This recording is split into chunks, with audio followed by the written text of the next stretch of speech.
Welcome back to the $1 million Tipping Point podcast. I am so pumped. We've got Nicole Schmied on it. And if you don't know this, I actually was on Nicole's podcast, The Serial Entrepreneur.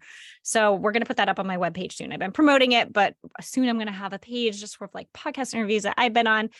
And Nicole is a serial entrepreneur. So I think this is going to be a fun interview for people to listen to because there's those of us out there who just can't help starting something new and doing it again and seeing if we fail or if we succeed. That's just what we love to do.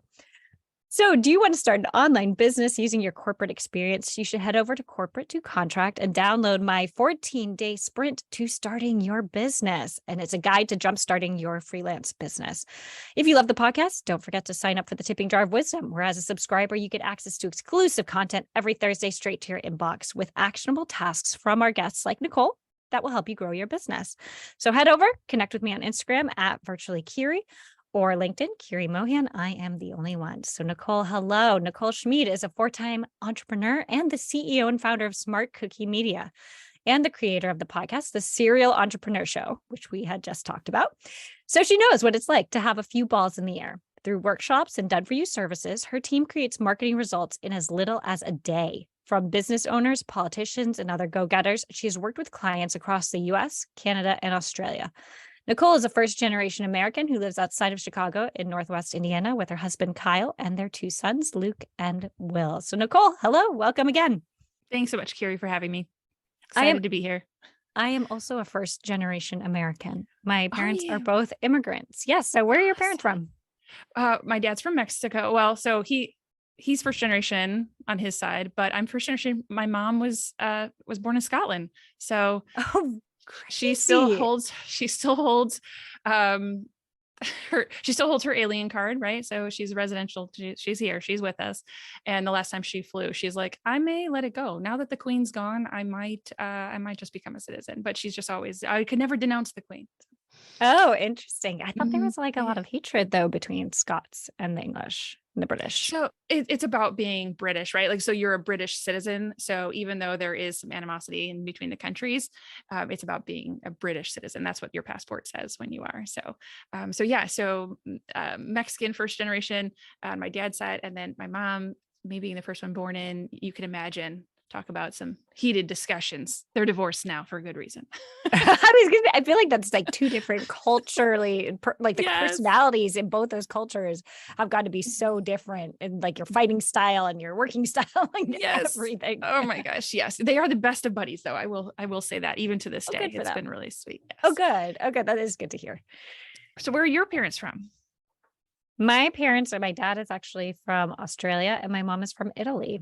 My mom moved here when she was 13. My dad was traveling around the world doing, like extended gap years, I guess, working in different places. And he met my mom and they got married very quickly because he had to, the green card situation and all that. And they are still together. So it's been a long time. I feel those temperaments would work together well. Yeah. I mean, I guess so. They're still together, thankfully. Oh, beautiful. So tell us a little bit about SmartCookie Media and your business and where it is right now, what you do. Yeah. So SmartCookie Media, we work to help service-based entrepreneurs. So think portrait photographers. That's probably a large part of my business. Is a whole lot of portrait photographers, right? They got all the lighting, the equipment, the big studios all across the country and a couple in Canada too. And we help any type of service-based business owner really create a marketing plan that's like a faucet that you can turn on and off. We want to give the inner need for control. Sometimes we want to give that back to people. And so we do that through helping them read their data better. Inner need for control. I've got a lot of that. Yeah. You might nickname yourself, I got a little control freak. And that's the type of person we want to take care of, because you really, really can. It doesn't have to be this ebb and flow, this peaks and valleys. Now through data, we have so much of it now. I grew up as an entrepreneur's kid and we had none of it. We just like, you put a flyer at the door, you put a sign in the yard, and you hoped and you prayed and you hoped and you prayed. But now we can just follow it. What are customers doing all over the internet, all over this place that's just like in our pocket as soon as we want to pull out our phone? And when we can follow them and understand that data, what it's really telling us, just a few key metrics, we can give our inner control freak a little more Mm. control, like a water faucet. Turn on the leads, turn them off. You want to go to Italy or Australia for the month and feel confident that you're not going to be tied to your phone or your laptop. You can do that. Mm. So give us an example of your best case study. Oh, my favorite. I love giving a best one because even sometimes I don't believe it. And so I've had to actually look at it like a case study. My team was like, surely we got to get these numbers down. And so they my team encouraged, and we did. And the one is Angie. She is a portrait photographer out of Houston. And when she came to me, she was already working with a marketing agency. And we met inside one of my workshops. It was a free workshop through another portrait photographer. And I was really, really, really pregnant in the middle of a pandemic. I just come off of a congressional campaign, helping a candidate win his congressional seat at breakneck speed. But guess what? When you're pregnant, saw that on your site, by the way, for our listeners, you should see that. I guess it's a case study or that testimonial, whatever it was, the politician who won his campaign. Won. That was cool because of your work. That was amazing. Thank you. I'm underfunded congressman. That's a good one too. Underfunded. I mean, we're talking what I can do with $1 a day in ads budget is a lot of fun, really, really powerful. So Angie came to me and I was very, very pregnant. So there was me trying to figure out how was I going to work my business. I went from like literally shaking hands and being right next to the candidate to, okay, nope, nobody lets me go anywhere besides an OB appointment. Right. And I came up with this idea of like, okay, I can do a VIP day. And so she left her agency unbeknownst to me. I had no idea. And I had a baby. And then she was like, hey, I'm ready to work with you now. And I said, great. And she was at 117K a year. So just over the 100K mark. And I was like, oh, where do you want to go? What do you want to do? What's the goals? And from there, within 10 months, because right when you're a mom, everything's in months of your kids. By the time my little guy was, he was a little over 10 months because she and I started working just a little after he was born. But when we hit 10 months together, we added 106 to her business. We wanted to know the right moment of 100,000. So we looked up at 106. And from there, we just kept doing the work. And this all started because of VIP Day. She was one of the original VIP days. She trusted me with the day. And from there, a couple other projects along the way, a couple other VIP days that got added because of Angie. She's really been like hands up, like what I need this too. And we've done that. And now today, so 24 months after that, I was in Houston and she was like, oh my gosh, I just got off the phone. I just hit 400K for the year. So I was 24 months into working together. And since then, I mean, she's on her way to 500K this year easily. She's doing amazing. Maybe. So more. What did you do? Did you do ads? Did you work with her on her social media strategy? Like what was it specifically that you think really propelled her forward? So it is a really clear ad strategy that is just destined to win because we pay attention to long-term metrics early. So we battle tested her Facebook ads, new Facebook ads. We looked at what was working in the past and what wasn't for her, applied my method of looking at certain metrics that can keep it long-term. She didn't have to pay me a monthly retainer, right? I wasn't even sure how that would work with no childcare anyhow, right? I couldn't do how I was doing it before. So it was that day. She had 30-day support. Of course, I tell all my clients, reach out anytime. From there, we did do an SEO project that was longer than that, building out a whole lot of blogs, but it is those ads that have run for 12 months and then have run for 18 months and continue to bring her just a stream of leads and or a stream of people that may not click the button. Because let's face it, those of us that pay for ads, sometimes we don't want to click the button because we're like, somebody pays for that. I don't want to pay. I've done that. I'm not going to click the button. I'm not going to click the Google ads. Someone has to pay for that click. I'll just go to their website. And so then on her website, we're just seeing people say like, I've been seeing you all over my feed. I started stalking you on Instagram. Like I love the things that they say to her because we know it's about her being visible in a meaningful way.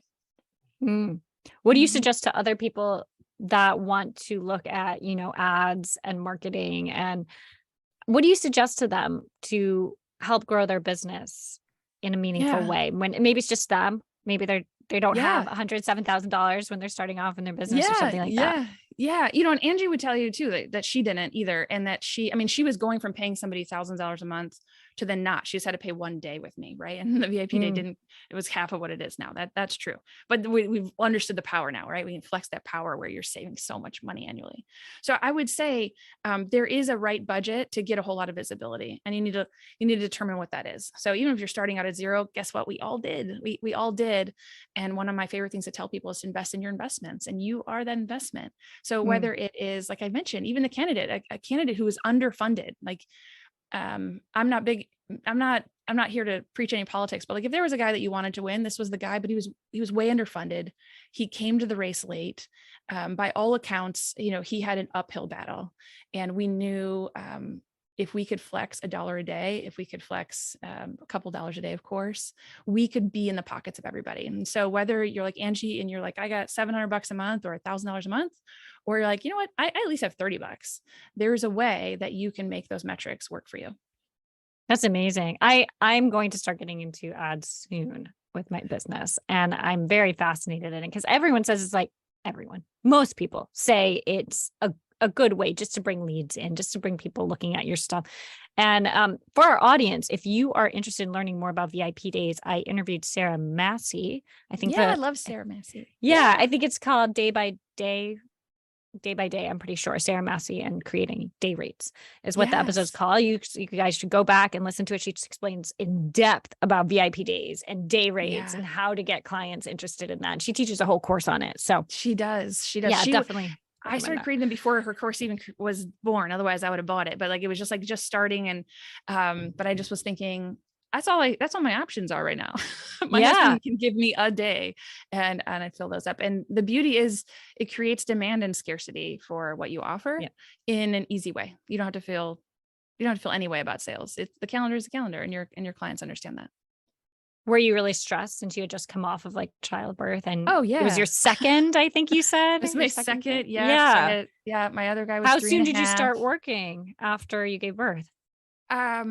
I don't think I ever stopped. There was always something I wanted to be doing, right? Like I published to Amazon from the love seat of my couch while I don't even think he napped for more than 47 minutes when he entered the world. But it was like this desire of like, I have to create and do something. And even that means I can't get to a desk. So I started publishing some things just to kind of give myself, some people crochet. I wasn't going to crochet. That's what I did. But I would say that exact example of the VIP day started in November of 2020. Oh, very cool. I also, so this, my second born, I decided I was going to take a significant amount of time off. My firstborn, I had just started my business. I think it was like seriously got pregnant, like when I quit my full-time job, maybe 2 or 3 months later. And I was like, I could only take 6 weeks off max. I think I was working after like 4 weeks, just trying to figure stuff out. And this time around, I was like, you know what? My business is more automated. It's good. I'm more confident. I'm going to take 4 months off. This podcast was born during that time off because clearly I cannot sit and do nothing for 4 months. So in my head, I thought that was going to be a great thing. I was like already like itching to do just something new and something different with whatever. Yeah. So I was in a corporate life with my first, and I had the same 6 weeks that you mentioned.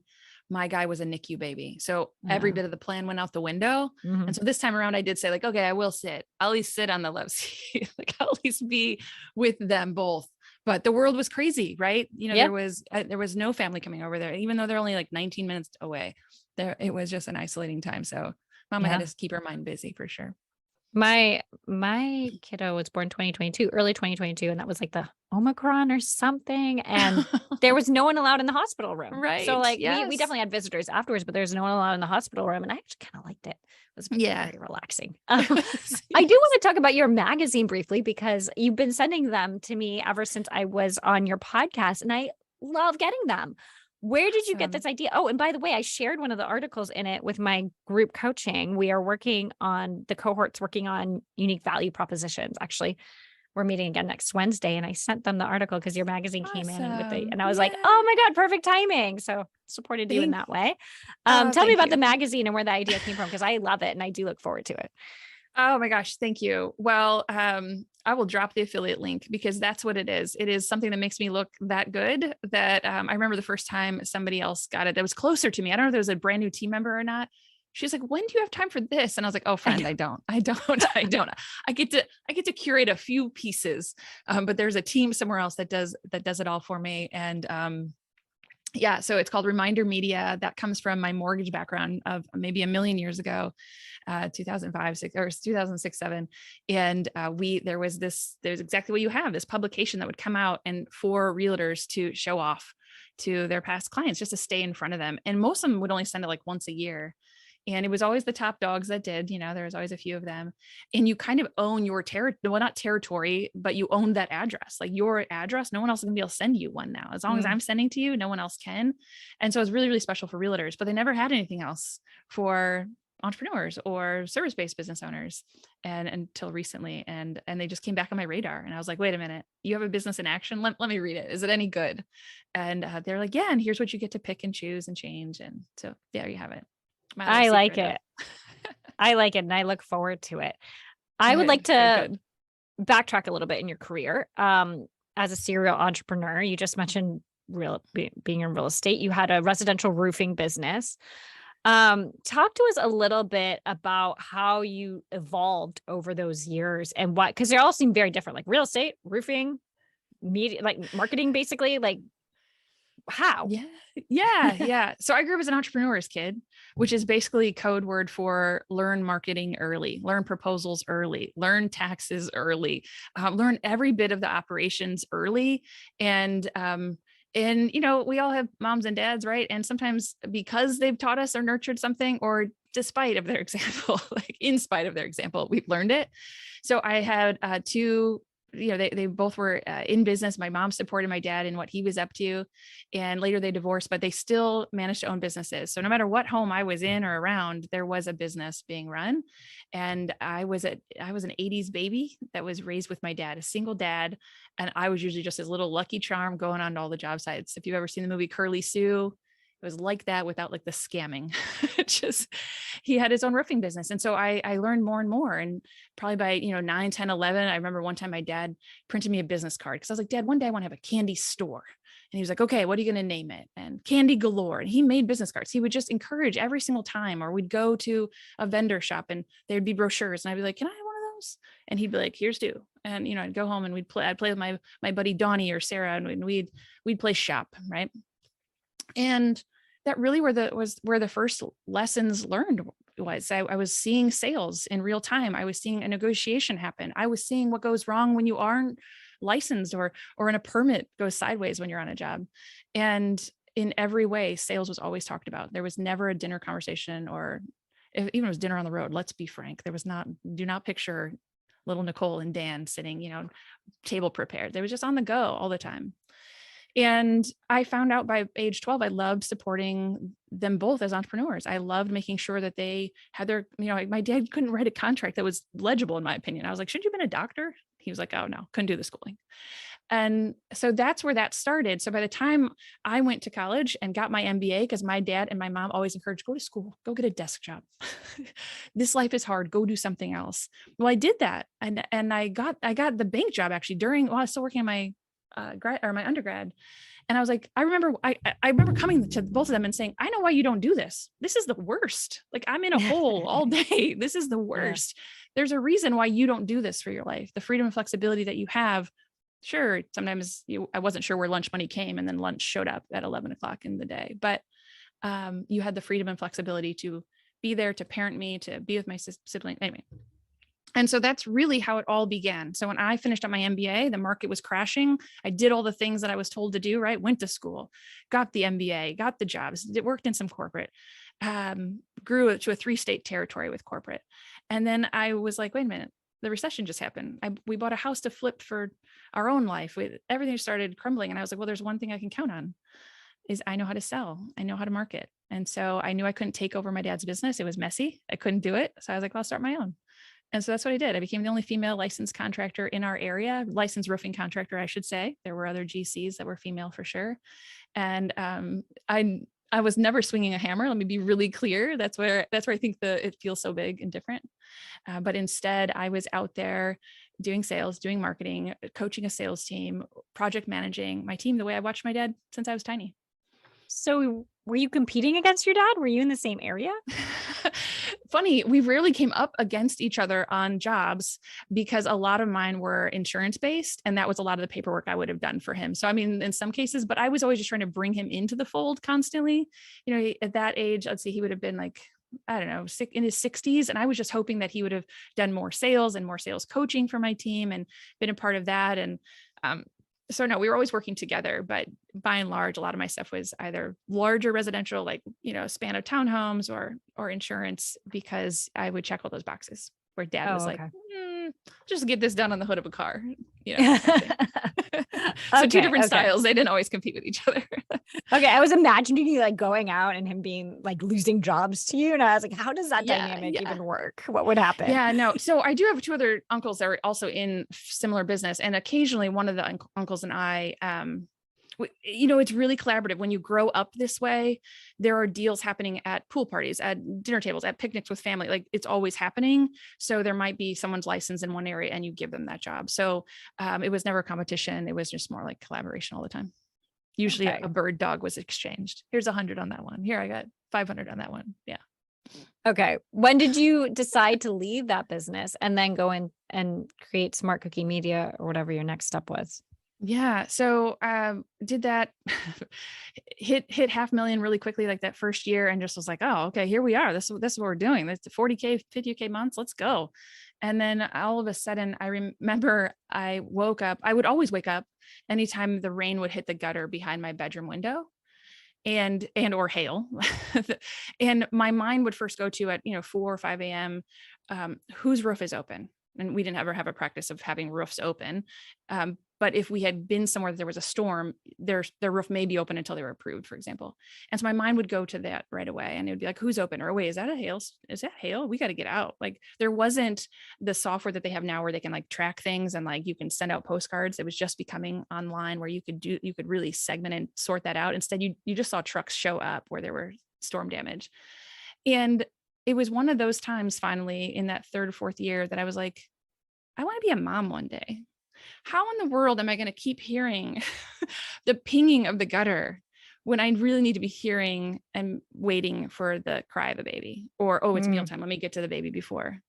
And it was right at that time. Now, I was the oldest of 5, and my mom went on, remarried. She had 4 kids after me. And so there was a big age gap. And so I always felt like I always had kids around, always. Even my kid sister lived with me during college. So we waited a long time before having kids, but it was that time that I realized I can't do both. Women, we can do anything, but we literally can't do everything as much as we try. And I was like, I can't be both. I can't, that's why I can't do this. And so that was the moment that I decided. And my dad wasn't fully coming into the fold. He still wanted to do whatever he was doing. And so I was like, okay, well, this isn't exactly family business. Let's see what else I want to do. And so there was a few things that came up that I couldn't refuse. And one of them was going to work in Chicago, which I always expected I would be at, for a large nonprofit who did residential and commercial construction for nonprofits. It was a nonprofit serving nonprofits and also lending them money to do so. And it was like, oh, this is where I belong. And then I got fired. Okay. I was like, well, you're not there now. So let's continue. Yes. Yeah. Oh no. So I won't say too much except that it was the most toxic, awful experience ever. On the outside, how I just painted it, it seemed like that's perfect for you, lending and mortgage, and this world of construction. This would be great for you to market that. So I was director of marketing, but it felt like I was working in like a lab rat who's being studied for like, what are the worst ways to treat humans that work for a team. And it just was awful. It wasn't for me. And it wasn't awful because I came, and owned my own thing. It just, in being inside of it, you could see so many people miserable, right? Like, so like being there, but having the experience of running your own thing or better leadership or better management, I was just terribly disappointed. But I kept my head down, stayed there for a year. Remember hiring my associate, so she was right underneath me. And she sat me down, and within a month of being, not even a full month, and she was like, what are you doing here? And I was like, excuse me, what? She's like, what are you doing here? Like, this is not for you. And I'm like, you've been here 3 weeks. You don't even know. And I just like looked at her and I said, it's funny you asked. I said, today's 1 year. And I told myself I wouldn't look up till 1 year, and you asked at a good time. So within 6 months, I had told her, she had told me, she's like, I think they'll fire you one day. And I was like, that would be a compliment. It really, really would. I said, I'm here for my team. That would be a compliment. And little do you know, I've been packing my bags for it. It was at that time when she said that, I said, I've been packing my bags for a couple of weeks. Like, I'm good. I'm good to go if that's the case. But I just couldn't make the leap for whatever reason. I just couldn't do it. And then, yeah, then all, then all of a sudden I was let go. Itty bitty tiny severance kind of came along with that. I was toasting out on Wacker Drive. My team was crying and I couldn't have been happier. Enterprise, rented the car, didn't even leave on a train that day. I was ready. Oh, wow. And Yeah, I is was that when you ready. started Smart Cookie Media? So you ask great questions, but no, from there, I went and worked with a couple different startups because I thought like, how can I still, because I still don't have a family yet.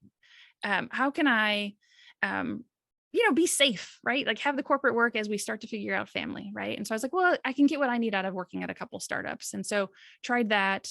I told them both in 5 years I won't be here. That was fine with them, right? They're more startup style. And after getting fired the second time with a fatter severance, that's when I said, all right, this is my runway. This is it. Baby was Okay. already Oh my here, gosh. and that was it. Yeah. Oh my gosh. What a journey, but it's so interesting. I love hearing journeys like this because it shows that you can land on your feet, that it's going Yeah. to be okay. And sometimes you know in your gut that like, this is not for me. This is not the career that it's really the Yeah. journey I want to be on. Yeah. And Yeah. and now you've got this marketing company which is doing really well. And it's so good to like hear these like success stories you have and finding like a niche and all that.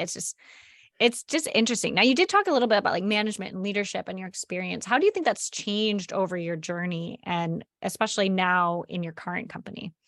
Yeah. So I believe in the quote that leadership is like beauty. It's hard to define, but you know it when you see it.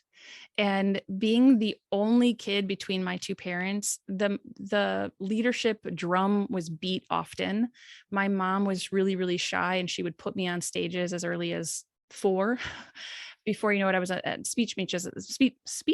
meets. That's funny, and spelling bees and wherever. And so just little moments of leadership all along the way.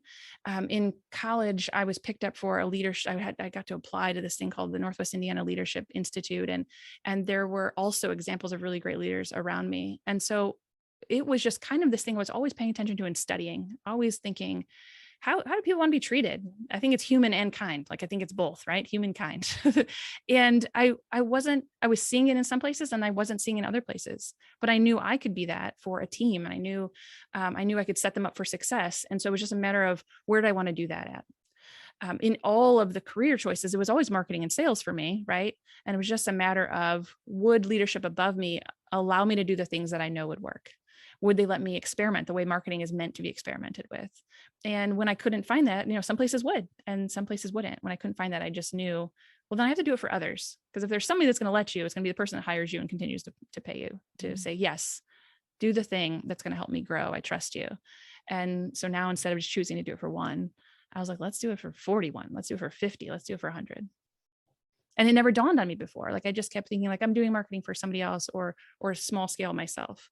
Now I'm like, well, no, let's just do it on steroids. I don't just have to do it for me. I can do it for others. Now, you mentioned before when we were talking offline that you have some contractors who are working with you. Tell us some of the mistakes and challenges you've had when hiring, Yeah. just in your career, but also with your current company with the Yeah. contractors. So mistakes, I've made a few. Anyway, so mistakes, I think it's more so challenges. I try not to look at any of the hires that maybe just went sideways or something as a mistake. There's always something that I've learned or something I've gathered. I remember coming in and inheriting a team, and I can't say that I could have seen a mistake there, but looking back, I wish I would have said, if we're going to inherit this team, like let's do some work first. So that's a challenge that's totally different. But I felt like I didn't take the reins strong enough to say like, I got this. So that was a bit of a mistake or just a learning curve, and just a team that wanted me there to take care of them, but then didn't act that way. Right? Oh, we got this. Oh, we got this. A mistake here, I would say with Smart Cookie is not hiring faster. I tell every entrepreneur hire faster, including myself, like hire faster, hire before you're ready, take a pay cut, live leaner, whatever you got to do, but hire faster. In the past, I didn't have clear, a lot of people call them SOPs. I want to remove that language for a minute because I think it's jargon, but I didn't have clear boundaries of how far somebody could run. Like, here's your fence post, like keep going. When you get there, if you need to check in, right? Like, and likely check in, or here's where I want you to check in. But the mistake was I didn't realize sometimes that people don't just appreciate that because they know when to check in, but they're having all of their doubts and worries that they're not performing anyway along the way. So how to support them on the mile markers, right? So in my house, we have a white fence post. It looks like a ranch style, like maybe something you see on rolling hills. And there are those fence posts, right? And so how to make sure that someone has either, we do a lot of Loom videos here. It says, hey, here's how you do this. Here's how you do this. You don't have to ask me for permission until we get to here. So I didn't always do that in either my previous business or with previous teams, in a way that now my team, I know I'm quieting their own inner voice of like, am I getting it right? I wasn't thinking that before. I was thinking like, just go. But they're already having those challenges along the way. And now we solve them so much better. Another challenge that I never considered, but had people do like personality tests, like, hey, where do you fit in with the team? Or I love, Strengths Finder. I love, any of the ones, pick one. I love them. But it hasn't been until last, I don't know, a year or so ago, I went through something called Clockwork. Mike Michalowicz has a book called Run Like Clockwork. There's a program, there's a thing, and went through that. And one of the things I took away was creating a user manual. Who cares that you took that test for StrengthsFinder? Do you agree with it?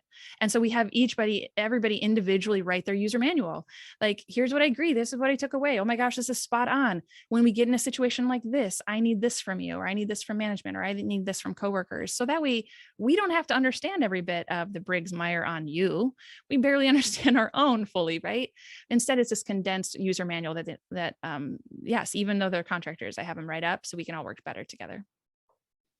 I have all my contractors write up user manuals, and some people do like an amazing job. And then some people have to keep going back and say, no, a little bit more, a little bit more, a little bit more. Imagine like you moved to Bali and I had to step in and like, let's try to get more meat out of this. Yes. And it's about themselves or it's about their work? It can be both. It's generally not about themselves, actually. It's usually working with me. With me, like how like Kiri might ask for this, and then this is what she means, or when Kiri is saying like like almost like this translation. Yes, I love it. Oh, so it's not. It's a little different. I mean, and of course it's their work. There's tons on their work in there, but there is a little bit about like, this is how you work with Kiri and what she really means. I love it. And I think it comes from my EA background. When I was an executive assistant, I would have to create these manuals. And then like, if I went on vacation, the other assistant in the office had to, understand and take over. And that was always like, ooh, these are very distinct personalities. How do I handle them? And so like, that's, I think, part of it. Oh, I love it. I love it. Good. We might have to, team, if you're listening, let's add in some of that. When Nicole says this, she means, but no, usually this is about them. Somebody needs the details. And while I appreciate details. And some of my team members have said, well, Nicole, you're keen on the details. Am I? I do appreciate details, but I'm not necessarily, I hire for someone to take care of details. And so in that detailed person's user manual, it'll say, sometimes I'll ask a whole lot of questions. And sometimes, I realize I may need to ask for a meeting, right? That's just about questions. So, so things like that are inside of hers. How do you think your mindset changed especially when you had your residential roofing business and you were growing in it? It sounds like it was such a rapid growth. How did your mindset change over those years? So I think first it was about leverage. So I had come from a commission background in sales. So I was a mortgage loan originator for years before that. And I was able to always grow my commission based on my own network. So it was just this reminder of, you could have two people sitting at a cubicle and they make the difference between $1 of each other. Right. But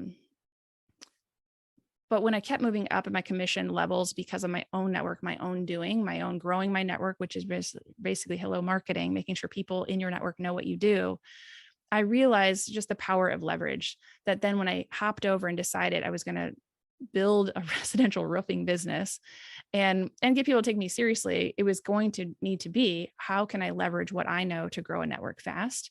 Because it was much bigger than just my own personal network, right? It was Northwest Indiana. I needed to make sure, at least 3 counties knew what we were up to and how could I do that? So I think the mindset shift was like, I can do this incrementally with levels, or I can do this on steroids.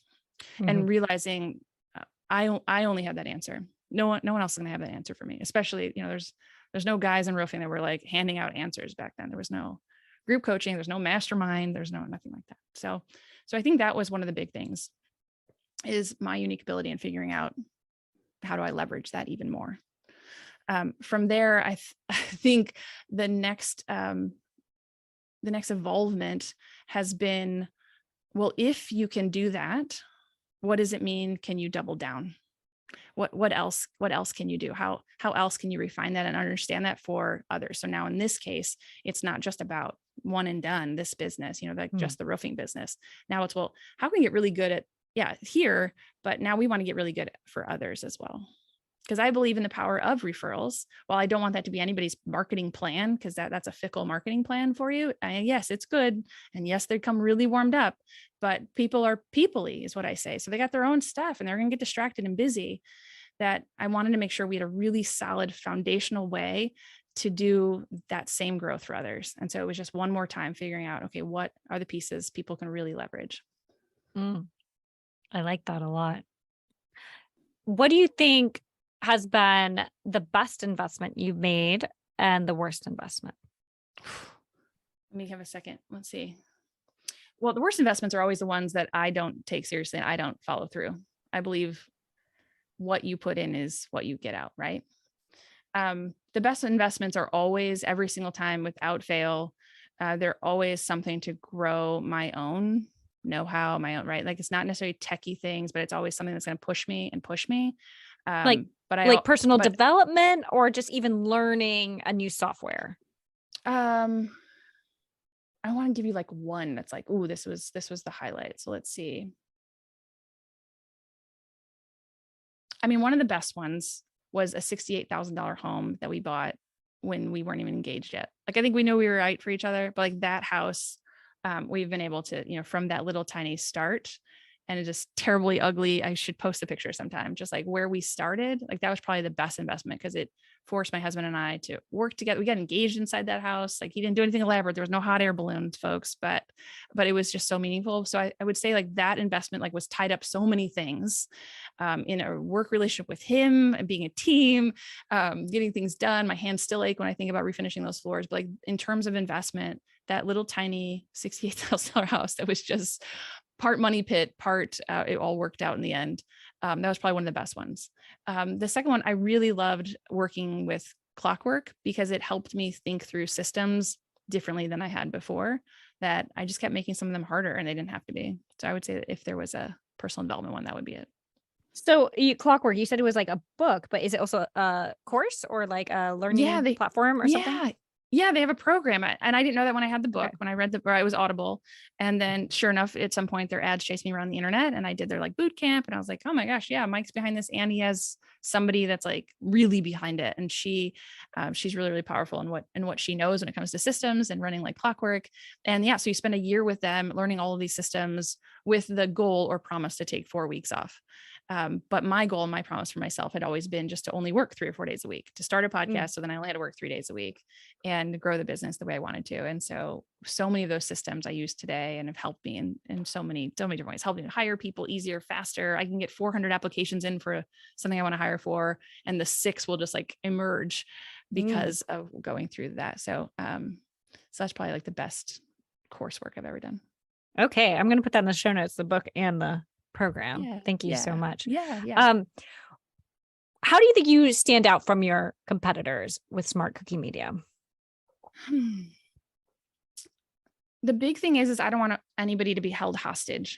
So many marketing agencies, I'm gonna put them on blast, even though I love supporting them and love working with them, but so many marketing agencies, they come from maybe a scarcity mindset or just an old school mindset of they're going to, our clients are going to pay us monthly. They're just going to stick with us. And so because they have that monthly retainer, that maybe it's a year contract they've already built in and baked in. I hear from customers, prospects, right? Because they're locked into contracts sometimes. So sometimes they're not even able to be a client with me. They are held hostage either by their web developer because they don't have access to log in, either by their whoever it is. And I want nothing to do with that. I want someone to have a tether to me, that we can work together. This isn't a grown-up relationship. This should be a yin yang, works for you, works for us. And that's the big difference that I don't see out there. So many people are just held hostage by whatever their vendor has whatever contract they put them in, instead of being like, I can't wait to see what Nicole's going to teach me next, or what she's going to offer next, or what she's going to do next, because I know it's going to grow my business. I think that's a big difference. I did have someone on my podcast, Nancy Erickson. She's a book publisher, and she was talking about how her worst investment was a marketing company. And they like held her hostage, and it was like so much money spent with zero results. She said zero results. And she's like, I know you can't prove or say like, I'm going to get you these, but you hire them with a hope that they provide something. Right. So if you don't have these long-term contracts, then what are your contract? What does that look like? Is that shorter time frame? So we month to month? Until this year, we've done a month-to-month hotline where we will support unlimited support. So you have a question, you need a template, you need a resource. How do I do a flash sale? Would you look at this Google ad? We just solved some of those things for somebody. Somebody else wanted to do a flash sale for July. Somebody else wanted to offer a new mini, kind of like a VIP day sort of thing for their industry. Any of that support. Someone else, she's a photographer who wants to do a workshop, and she's like, hey, what are the steps? And we get to coach her every single step of the way, month to month. Cancel anytime. You want to be here 3 months? Cool. You want to be here 6 months? Because you're like, wow, I am squeezing out every single thing. Get full access to all of our resources, which is very different, right? So again, it's just a tether. You can be here as long as you want to be here. We're happy to have you. But at least it's this clear way of you're going to get exactly what you want, and it's on your time. So it's all asynchronous. So it's not like, oh, we'll wait for the Zoom call. Oh, wait for the coaching call. Okay, watch it on the replay. This is, what do you need? We're going to meet you right where you are. So that's been the big thing that we've done. But in the past, it's just been meet with the day, get 30 days support. And then people just kept coming back, right? So they need ads, but I tell them after we hit 50 leads, I want you to come back and I want you to get another VIP day for email nurturing, because if we just prove the messages that they'll convert on, they're not all going to buy. I can prove the messages that they're going to convert on via your email. We already did that work. So let's now get 6 months of emails ready to go.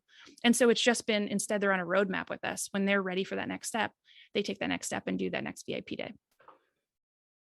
That is different, I think, for most marketing companies, for sure. So let's just talk about briefly, where do you see your business going next 5 years, say, maybe even next 2 years?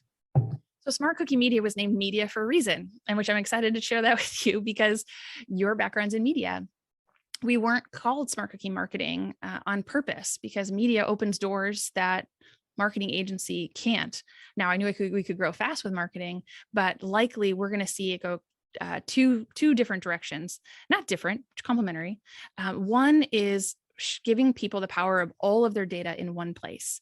So we use something called Clipfolio to create a dashboard of all the things, wherever you got your stuff, right? Whether you have social media, whether you have email platforms, whether you have Google Analytics, maybe you have a Calendly link, maybe where all of your traffic's coming in. Right now, I'm going to guess a lot of people, they're not number nerds, right? And so they're like going in and looking and then like, okay, check. Okay, they're going in and looking and check. But what if we had the power, just like when we drive in a car, to see it at a glance as a business owner and as a visionary, to move forward quickly, to take our foot off the gas, to go a little faster. So we want to give those dashboards to people. So number one, it takes us, we can still provide marketing services, but it allows us to be an advisor to whatever marketing you do have, whether that person is or isn't doing something for your business, whether it is a big goose egg. What if we can prove it to you faster, not for our own gain, or whether we can coach them in like, hey, we do Google ads. We're phasing them out more and more. So like, if you are working with a Google ads rep, we can say like, hey, this is why you should invest more money with them. Like, go spend a few more dollars, because this is the return, and maybe you couldn't see it before.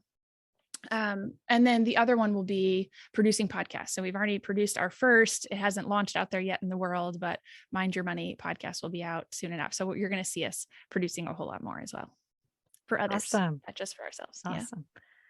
Tell us, what advice do you have for other women as they grow their business and they want to reach 7 figures? Invest in your investments. That's the big one. Mm-hmm. What hurdles have you specifically faced, do you think, growing and running businesses as a woman? Oh, as a woman. So showing up to any building department, getting a permit, wasn't always treated fairly seriously. I don't want to say fairly, but whatever. But seriously, right? They either thought I was an assistant, or they thought I didn't take the exam, or that I didn't hold the keys. And rightfully so, because on my business card, I made sure I was no dummy. I put on their project manager. No one needed to know where the buck stopped. I let them think that there was some other boss all the time. But that was a hurdle. Like I chose that on purpose to be incognito, whether I was with a client, I was like, hey, if you can get this done tonight, I got $500. I know the boss will approve.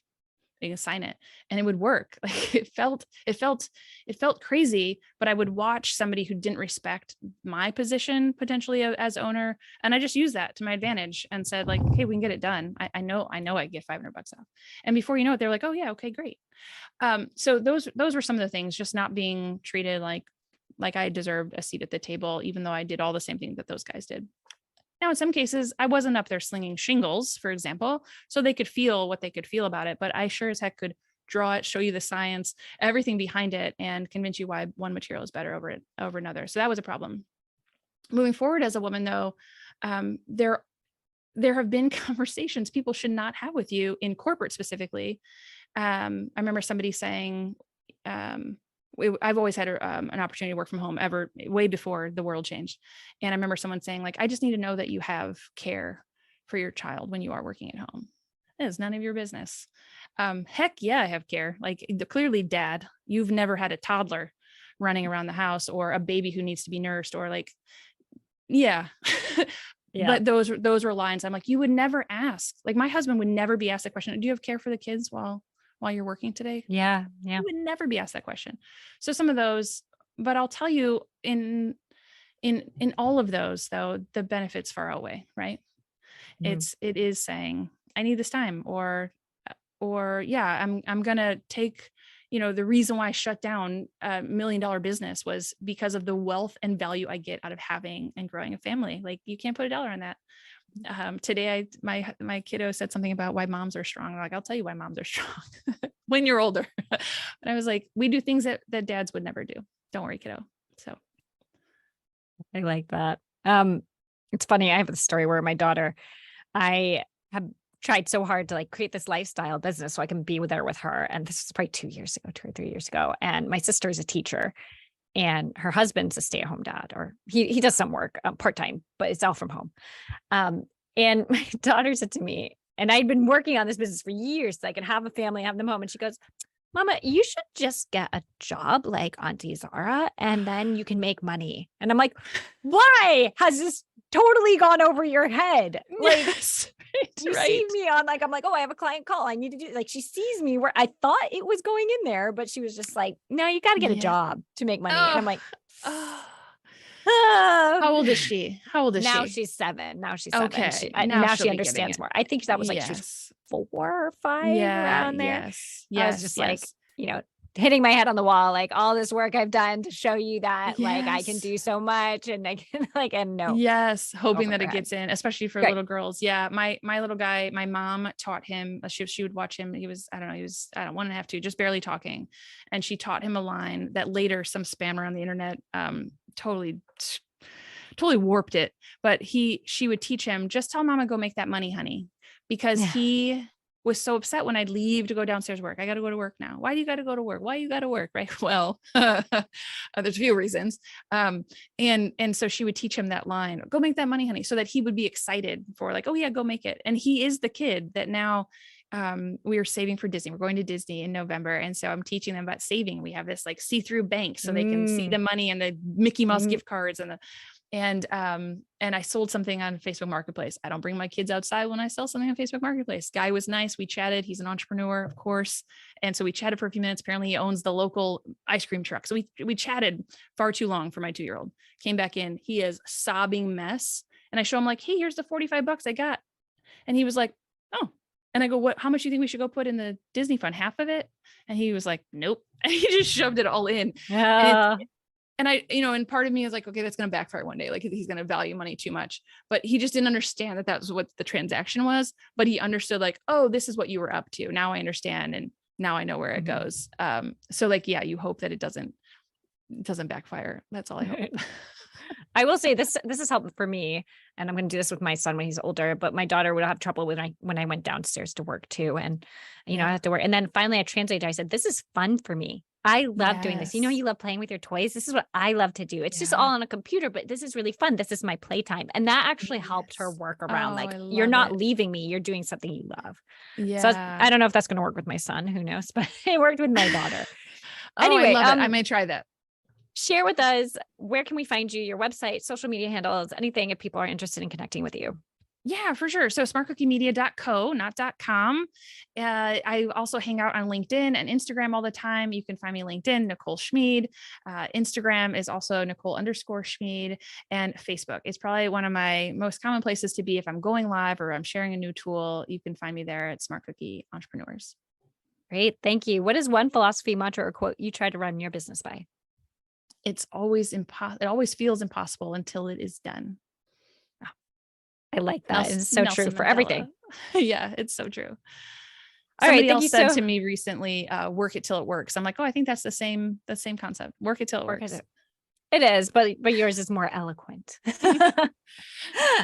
All right. Well, thank you so much for joining me on this interview, Nicole. And if you're in the audience and listening to this show, if you found it informative and valuable, do us a little favor and share it so we can help grow this show. Even if you have to open their podcast app on their phone, please just make these people listen to this awesome interview with Nicole.